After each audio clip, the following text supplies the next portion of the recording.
नमस्कार, मैं हूं प्रशांत। और अगर हम फिल्मों की बात करें और एक्टर्स की बात करें तो बहुत सारे एक्टर्स एक्सपेरिमेंट करने में डरते हैं, अपने चेहरे मुहरे से खिलवाड़ करने से डरते हैं। लेकिन आज हम ऐसे एक एक्टर से बात कर रहे हैं जिन्होंने हाल फिलहाल में बहुत सारे जो फिल्में या काम किया है वो ऐसा है कि उन्होंने अपनी चेहरे की चिंता किए बिना एक्सपेरिमेंट कर डाला और लोगों को वो पसंद भी आया। जी हाँ, मैं बात कर रहा हूँ बॉबी देओल से। बहुत बहुत शुक्रिया बॉबी बात करने के लिए। थैंक यू प्रशांत। मैं इससे पहले कुछ और पूछूं, मुझे एक सवाल जहन में जो आ रहा था जब मैं गाड़ी चला के आया कि ये जो अभी आपने किया, ये आप 25 साल 20 साल पहले 15 साल पहले आप सोच सकते थे कि आप इस तरह का चेहरा जो आपने अपनी फिल्म लव हॉस्टल में एक गेटअप लिया है, दाढ़ी बढ़ी हुई और यहाँ से वो जला हुआ टाइप का चेहरा, अगर उस वक्त पहले तो आप सोच सकते थे? और अगर आप सोच भी लेते तो बाकी जो आपके इर्द गिर्द लोग होते उनका क्या कहना होता? 15 साल पहले या 10 साल पहले तो लोग क्या होता है, एक्टर की इमेज पहले जब हमारी इंडस्ट्री में इमेज बन जाती है एक्टर की, तो उस हिसाब से आपको वैसे रोल्स ऑफर होते हैं। तो अगर मैंने उस टाइम पे सोचा होता कि मुझे ऐसा कुछ करना भी, अगर मैं चाहता भी, तो मेरे साथ कोई फिल्म बनाता नहीं ऐसी। और उस वक्त फिर सोच भी बदल जाती है ना, आपकी सोच अलग होती है कि नहीं ऐसा रोल कैसे कर सकता हूँ, लोगों को मार रहा हूँ, ये कर रहा हूँ। पर आहिस्ता आहिस्ता जैसे आप अपने करियर में आगे बढ़ते हैं तो आप सोचने लगते हैं यार कैरेक्टर वैसे कुछ इंटरेस्टिंग आ नहीं रहा आपके पास, आप अलग करना चाहते हो, लेकिन अलग क्या करो। एक जमाना था जब हीरो होता था, कॉमेडियंस होते थे, विलन होता था। अब ऐसा जमाना आ गया कि हीरो ही विलन बन जाता है, वही कॉमेडी करता है, सब कुछ वही करता है। तो टाइम बदल गया, फिल्मों की स्टोरीज, कैरेक्टर सब बदल गए। लेकिन अभी जाकर और चेंजेस आए। ओटीटी प्लेटफॉर्म की वजह से आपको कितनी फ्रीडम मिली है अलग अलग किस्म की कहानियां लिखने के लिए, क्योंकि वो कहानियां पहले लिखी नहीं जाती थी। सब लोग डरते थे कि बॉक्स ऑफिस पे इसका रिस्पांस क्या होगा, और एक इमेज बन चुकी है एक्टर्स की, तो हम उन एक्टर्स को ऐसे सब्जेक्ट्स में कैसे ले सकते हैं। लेकिन ओटीटी की वजह से वो टेंशन नहीं रही बॉक्स ऑफिस की, और अपॉर्चुनिटीज अभी बढ़ रही हैं एक्टर्स को अलग जो अलग करना चाहते हैं। और मैंने काफी टाइम से ठान लिया था, जब कम से कम 7 8 10 साल पहले जब मेरे करियर ठीक जा नहीं रहा था, तो मैं थक गया था कि मुझे फिल्में आती हैं, रोल अच्छे मिल नहीं रहे। 2-3 साल मैंने काम नहीं किया, फिर मैंने सोचा नहीं मुझे कुछ करना चाहिए। तो मैंने काफी वर्कशॉप्स की उन दिनों और अपने आप को और समझने की कोशिश की। I think the time didn't get wasted because कुछ हुआ नहीं, लेकिन मैंने अपने आप को मैं अपने आप को ज्यादा समझने लगा एज एन एक्टर उन दिनों में। और जब आप ये बोलते कि मैं अपने आप को ज्यादा समझने लगा एज एन एक्टर, क्या मतलब है इसका ये मतलब है कि आप में एक शर्म, एक झिझक रहती है। पहले रहती थी कि मैं वैसे कैरेक्टर कैसे कर सकता हूँ, मैं ऐसे कैसे कर सकता हूँ। आप हमेशा हीरो सोचते थे, लेकिन जब आपको ऐसे रोल करने पड़ते हैं जो आपको चैलेंज करते हैं, और अगर आप उसको एक्सेप्ट कर लो कि मुझे ये चैलेंज फेस करना है, तब आपके अंदर से खुद एक शक्ति आती है, एक पता नहीं एक एनर्जी आती है जो आपको it's like a driving force, and when आप एक बार वो बिलीव करने लग जाओ, तो आप वैसे कैरेक्टर्स को जब कोशिश करते हो, शुरू में जैसे मैंने क्लास ऑफ 83 की, और उसमें बहुत एकदम सहमा हुआ चुप कैरेक्टर, लेकिन अपनी आंखों से अपने इमोशन से बात करता है, और ऐसे कैरेक्टर्स मिलना बहुत मुश्किल होता है। और एक एजेड पुलिस ऑफिसर का रोल, तो इतना एक्सपीरियंस हो गया था लाइफ में, and I think that character was really close to my heart because I was going through the same frustration. Right, कि इतने साल हो गए, कोई काम दे नहीं रहा ठीक से, कोई मेरी सुनता क्यों नहीं, सस्पेंड कर दिया जैसे फिल्म में हो जाता है ना। तो फिर that kind of was my approach towards the character because it helped me. And then when Aashram की, तो आश्रम ऑब्वियसली एकदम अलग कैरेक्टर, मतलब ऐसा तो मैं कभी सोच भी नहीं सकता था। पर मैंने मेहनत की। हम लोग मुंबई में रहते हैं, तो हमारी भाषा भी इतनी साफ नहीं होती। पापा तो अलग है, वो उर्दू में पढ़े हैं, उनको शेर व शायरी भी आती है। हम लोग मुंबई सिटी में पैदा हुए हैं। बट उनकी उर्दू शेर व शायरी का आप लोगों में, दोनों भाइयों में से किसी पे असर हुआ है? नहीं, पापा ने बहुत कोशिश की थी कि सनी भाई जब अपना करियर शुरू कर रहे थे कि उर्दू सीखे, तो भैया ने कुछ महीने सीखी और नहीं बंद कर दी। फिर मेरी टर्न आई तो मैंने भी उर्दू सीखी 1 साल। इशरत जी करके थे मेरे टीचर, बड़े प्यारे, बड़े अच्छे इंसान थे। तो वो कहते थे कि मैं आपकी उर्दू खराब से खराब करने आया हूँ। तो नुक्ते लगाना, तो अलफ बे पे ते जिम चे हे खे, ये सब सीखा था मैंने उस जमाने में, लेकिन फिर इट वाज नॉट इजी। और फिर क्या हो गया कि फिल्मों के डायलॉग भी वैसे लिखे नहीं आ रहे थे, राइट। तो you don't get into it, you know. पापा के टाइम पे बहुत लैंग्वेज और डिक्शन और इन चीजों पे बहुत ध्यान दिया जाता था। सो तो पर अब मैंने आश्रम की, तो उसमें मुझे हिंदी बड़े शब्द बोलने थे, और आधे शब्द जैसे लगता है न्यूज़पेपर पढ़ो ना सुबह, वो हिंदी का अखबार समझ में नहीं आ रहा लिखा क्या है यार, सिंपल लिख दो तो समझ में भी आए कि खबर क्या है। तो वैसे डायलॉग, तो फिर मैंने काफी 1 महीने से ज्यादा बैठ के उस पर वर्क किया, हर शब्द के मतलब समझे, क्योंकि कैरेक्टर वैसा था, अगर आप बोल रहे हो तो समझ भी तो आना चाहिए क्या बोल रहे हो। Right. So it's been fun, you know, doing challenging roles has been fun. Even for love hostel मुझे हरियाणवी में बोलना पड़ा, और मैं मतलब मुझे बस उसी चीज का थोड़ा डर था कि हरियाणवी में ठीक से बोल पाऊंगा या नहीं, क्योंकि फिर क्या वो कैरेक्टर सही रियल लगता नहीं आप। बट आई डिड, लेकिन इट्स बीन फन। ये OTT has given me the opportunity to challenge myself, अपने आप को एक कंफर्ट जोन से बाहर रखकर काम करना, you know. I think that's what's I am looking for. जब भी मैं फिल्में देखता था जब छोटा था, अब मैं सोचने लगा हूं, जब मैं देखता था फिल्में, और पापा की हो, भैया की हो, या कोई और एक्टर की हो, तो हमेशा उसमें ना कोई ऐसे कैरेक्टर्स होते थे जो आपके दिमाग में बैठ जाते थे। राइट। और चाहे आप छोटा कैरेक्टर होता था, लेकिन आपको वो याद रहता है कि उसने कमाल का काम किया था।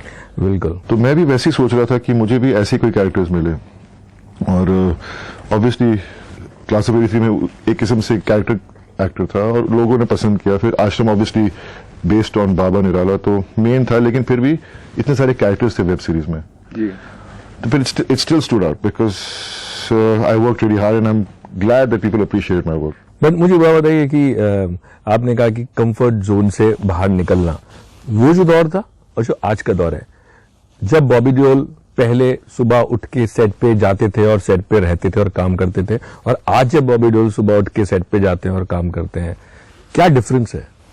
डिफरेंस क्या है कि तभी हमको डायलॉग्स शॉर्ट रेडी होने के 5 मिनट पहले मिलते थे। अच्छा। वो कहते थे ना, उस जमाने में कहते थे गरम गरम आ रहे हैं। हाँ वही, और इतना फ्रस्ट्रेटिंग होता था वो, क्योंकि आप उस पर कुछ काम नहीं कर सकते, आप उसके साथ खेल नहीं सकते, और ऊपर से आपको याद भी रखने हैं डायलॉग जी। तो वो बहुत मुश्किल होता था। एंड अभी क्या है कि अभी सब लोग एक फॉर्मेट फॉलो करते हैं, एक किस्म से एक डिसिप्लिन आ गया है, एक सिस्टम बन गया है, जहां आप वर्कशॉप्स करते हैं, जहां आपकी स्क्रिप्ट आपको 2 महीने पहले मिल जाती है ताकि आप डायलॉग्स को ठीक से याद कर लें। और मैं तो पहले से कह देता हूँ साइन करने से पहले कि मुझे डायलॉग्स 1 महीना 2 महीना पहले चाहिए। अब वो टाइम लगता है याद करने में? टाइम याद करने में नहीं लगता, लेकिन टाइम समझने में लगता समझने में, और उस पर आप पढ़ते रहो, तो एक किस्म से आप होता है ना, जैसे हम लोग सीखते हैं डायलॉग्स कैसे बोलना, कोई एक स्पीड में बोलता है, कोई लाउड बोलता है, कोई सॉफ्ट बोलता है, कैसे बोलूं कैसे नहीं बोलूं, तो एक रिदम बैठ जाती है, फिर आप फील करने लगते हो लाइंस को जी। तो उस हिसाब से अभी सिस्टम अच्छा है, वर्कशॉप्स होती हैं, लोग ज्यादा ध्यान देते हैं इन चीजों पर, और काम भी जल्दी होता है सेट पर, राइट। टेक पे टेक्स नहीं होते। राइट। पर मुझे बताइए कि जिस स्कूल से धर्म जी आए वो एक अलग है, सनी जिससे आए वो एक अलग है, और अब जो स्कूल आपने अख्तियार किया है वो बिल्कुल अलग है। जब सनी आपको देखते हैं कि ऐसे नाक टेढ़ी और ये, या आप धर्म जी देखते हैं, तो क्या रिएक्शन होता है उनका? पापा भैया एक्टर्स हैं, डेफिनेटली वो भी चाहते होंगे और चाहते हैं अभी भी कि वो भी कुछ अलग अलग किस्म के कैरेक्टर्स करें, तो उनकी इमेज इतनी स्ट्रांग थी ना, राइट। मतलब मैंने हमेशा ऐसे फिल्में की जहां मैंने अपनी इमेज को इतना स्ट्रांग बनने नहीं दिया, लेकिन फिर भी मैं एक चॉकलेट बॉय, रोमांटिक या थोड़ा एक्शन थ्रिलर फिल्म वाला बन गया था। पर पापा भैया की तो वो है कि मतलब ईमैन और ये वो कभी गलत कर ही नहीं सकते, राइट। तो जब उन्होंने भैया ने जब क्लास ऑफ 83 देखी तो मुझे आज भी याद है, बहुत खुश थे, मतलब उनकी आंखों में एक हल्की सी चमक थी, और मैं इतना खुश था कि उनको इतना मेरा काम पसंद आया। फिर जब आश्रम लगी तो ऑब्वियसली वेब सीरीज है तो टाइम नहीं मिला देखने के लिए, लेकिन मैंने किसी को घर पे बताया नहीं था कि मैं ऐसी वेब सीरीज कर रहा हूँ। क्योंकि मुझे मालूम था कि वो कुछ ना कुछ तो बोलेंगे मुझे, पर मैं एक एक्टर हूँ वो भी जानते हैं, और वो बहुत खुश हैं कि मैं अलग किस्म के रोल्स कर रहा हूँ। बट उन्होंने बोला या नहीं बोला? नहीं, कुछ नहीं बोला। आश्रम देखने के बाद बहुत खुश थे। मेरी मम्मी को फोन आने लग गए लोगों के, पापा को फोन आने लग गए, भैया को, कि तेरे भाई ने, तेरे बेटे ने इतना अच्छा काम किया है, मजा आ गया उसको देखकर। नेगेटिव है लेकिन हमें इतना प्यारा लगा। तो ऐसे रिस्पांस मैंने भी कभी सोचा नहीं था कि इतने नेगेटिव कैरेक्टर को इतना प्यार मिलेगा। राइट। तो दे वर वेरी हैप्पी कि डेफिनेटली हम में से एक है जो कोशिश कर रहा है और कामयाब हो रहा है एक किस्म से। फिर जब लव हॉस्टल आई तो एक अलग किस्म की फिल्म है, डार्क फिल्म है। तो हमारे जैसे आप कह रहे पापा भैया वो उस जमाने से वैसी फिल्में करे, तो उन्हें ऐसी फिल्में शायद इतनी पसंद नहीं आती, लेकिन फिर भी पापा भैया ने जो फिल्म देखी तो उन्होंने मुझसे कहा कि ये फिल्म तेरे लिए जरूर काम करेगी, तू देखना। और मेरी वाइफ ने भी मुझसे ये कहा, मेरे बेटों ने भी मुझसे ये कहा, पापा don't worry, this film is gonna work for you. तो एक डर तो रहता ही है ना जब आप अलग किस्म के रोल करते हो, अलग राइट। You know. जब आश्रम रिलीज भी हो रही थी तो मेरी बहुत हालत खराब थी। तो दैट्स व्हाट हैपेंड। या लव हॉस्टल में विक्रांत ने काम किया, काफी फिल्मों में उन्होंने पीछे काम किया, और एक जो उनका एक्टिंग का एक तरीका है, या और बहुत सारे ऐसे एक्टर्स जो अलग स्कूल से आते हैं, या नेशनल स्कूल ऑफ ड्रामा की हम बात करें, या जो थिएटर से आते हैं, जब आप उनका क्राफ्ट देखते हैं या आजकल के लोगों का क्राफ्ट देखते हैं, आपके जहन में क्या आता है? मैं ये सोचता हूँ कि जब मैंने शुरुआत की थी तो मुझे काश इतना टाइम दिया होता, मैंने कोई स्कूल, एक्टिंग स्कूल ज्वाइन किया होता, लेकिन उस जमाने में ऐसा ज्यादा ध्यान देते नहीं थे। मैंने तनेजा जी थे उनके साथ, रोशन तनेजा जी, उनके साथ एक्टिंग कोर्स किया था कुछ महीनों का, पर काश मैंने सीखा होता। लेकिन एक्चुअली क्या कि हर एक्टर हर फिल्म के साथ सीखता ही रहता है। अगर आप अपने बच्चों को उतारेंगे तो आपको लगता है कि उनको ये स्कूल, ये इस तरह की ट्रेनिंग होनी चाहिए? डेफिनेटली। आजकल बदल गया है, सब कुछ बदल गया। आजकल के एक्टर्स इतने प्रिपेयर्ड होते हैं। मैं जब काम करता हूँ, इतने यंग एक्टर्स के साथ काम किया मैंने, इतने नए एक्टर्स के साथ काम किया कि वो they surprise you when they working with you. They like wow. I mean, जब मैं क्लास ऑफ 83 पहली फिल्म OTT पे कर रहा था तो वर्कशॉप्स हो रहे थे, और जितने भी मेरे स्टूडेंट्स थे उस फिल्म में सब आए थे वर्कशॉप करने। उनको सारे डायलॉग्स याद। मैं बैठा हूँ, देख रहा हूँ इनको, मैं पढ़ रहा हूँ यहाँ से, तो मुझे मालूम नहीं था उन लोगों को ना ऑडिशंस करने थे, तो उन्होंने अपनी लाइनें ऑलरेडी रटी हुई थी। अच्छा। और मैं तो पहला दिन आया था डायलॉग्स उनके साथ रिहर्स करने के लिए। But they are so prepared, you know, they are so confident, and they all doing such good jobs, you know. जाते जाते दो चीज पूछूंगा मैं आपसे। पहला तो ये, एक तो होता है कि फिल्म में लोग तारीफ करते हैं, लेकिन लोग कहते हैं ना कि अगर किसी भी एक्टर की मिमिक्री करनी शुरू हो जाए या वो सोशल मीडिया पे छाने लगे, जो आजकल का दौर हो गया है, कितने वो है फॉलोअर्स हैं, क्या है। पहले तो ये कि आप इसमें कितना विश्वास रखते हैं, आप फॉलोअर्स बढ़ाने में विश्वास कितना रखते हैं, और कितना आप एक्टिव रहते हैं? मैं जैसे मैं कह रहा हूँ, मैं समय के साथ मूव करना चाहता हूँ। जैसे आजकल क्या है कि आजकल की जनरेशन को आदत पड़ गई है कि उनकी फॉल्ट नहीं है, वो पैदा ही इस जनरेशन में है जहां पर उनको सब ढूंढने की कोशिश नहीं करनी पड़ती। उनका फोन पे बीप आता है, उन लोग देख लेते हैं कि आज क्या हो रहा है, न्यूज में क्या हो रहा है, फिल्म इंडस्ट्री में क्या हो रहा है, तो आपको उस हिसाब से चलना पड़ता है। तो इसीलिए मैं इंस्टाग्राम पे हूँ, ट्विटर पे हूँ, और क्योंकि धर्म जी ज्यादा एक्टिव है, आप ज्यादा एक्टिव हो? पापा बहुत एक्टिव है सोशल मीडिया पर, उनको बहुत अच्छा लगता है। वो हमेशा कि आप मिले पापा, वो हमेशा लोगों से मिलकर खुश होते हैं, वो हमेशा लोगों को खुशी देना चाहते हैं। उनकी वो पर्सनालिटी, वो है ही, नेचर ही वैसी है, तो उनको बहुत अच्छा लगता है सोशल मीडिया पर। मुझे याद है जब शुरू किया था तो एकदम से फॉलोअर्स तो बनते नहीं है, तो ये क्या हो रहा है, ये ऐसे सब कमेंट्स आ रहे हैं, ऐसे पापा या तो आप कमेंट्स मत देखो, अगर देखने हैं तो फिर या इंस्टाग्राम छोड़ दो, फिर आप, पर फिर भी वो रिप्लाई करते हैं। पर उनके फॉलोअर्स मुझसे ज्यादा हो गए अभी, और मैं बहुत खुश हूं क्योंकि वो इतने अच्छे अच्छे वीडियोस पोस्ट करते हैं। देर से फीड में देखा था अपनी फीड, पहली फीड, तो इतने लोग मुझे आके कहते हैं कि आपके पापा की इंस्टाग्राम मजा आता है देखकर, उनका ट्विटर मजा आता है। तो मुझे इतनी खुशी मिलती है कि वो इंसान जो आज अभी इतना बाहर जाता नहीं है, घर पे बैठकर अपने फैंस के साथ इंटरेक्ट कर सकता है। तो एक चीज बहुत अच्छी है सोशल मीडिया की कि आप अपने फैंस के साथ इंटरेक्ट कर सकते हो without stepping out of the house. पर मैं थोड़ा स्लो हूँ, मैं शर्माता हूँ इन चीजों में, और ज्यादातर जितना हो सकता है मैं करता हूँ। सनी सनी में भी मतलब वो करते- आपसे भी शर्माते हैं मुझे लगता नहीं, लेकिन वो फिर भी डाल देते ज्यादा पोस्ट, क्योंकि उनको मतलब शर्माते तो हैं ही सब हमारे घर पे। है पापा को छोड़ के। पापा को छोड़ता है। और दूसरा जो आपके मीम्स आते रहते हैं, हाँ, वो तो अभी एक नया तरीका हो गया कम्युनिकेशन का। और मैं पहले बोलते थे मीम्स, मैं बोला ये मीम्स होता क्या है, मुझे तो पता नहीं था इसका मतलब क्या है।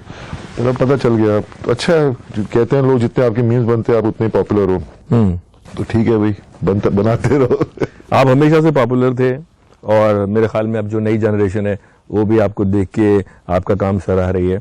जाते जाते आखिरी चीज आपसे पूछूंगा कि कोई ऐसा कॉम्प्लीमेंट या कमेंट जो आपको आज की जनरेशन से मिला हो। मतलब मुझे तो जितने भी कॉम्प्लीमेंट्स मिले हैं सब मेरे लिए स्पेशल है। और मेरे पुराने फैंस, मेरे नए फैंस, मतलब इतने प्यारे कमेंट्स आए हैं इस बार मुझे सारे, मतलब क्लास ऑफ 83 से लेकर लव हॉस्टल तक कि मैं जो भी हूं उनकी वजह से हूं। और मैं इतना खुश होता हूं कि अब जब मैं कुछ कर भी नहीं रहा था तब भी मुझे सपोर्ट कर रहे हैं, और अब इतना सपोर्ट इतने सालों से किया कि अब मैं इतना खुश होता हूं कि वो खुश हो रहे हैं मेरे काम को देखकर। So I am very grateful for that.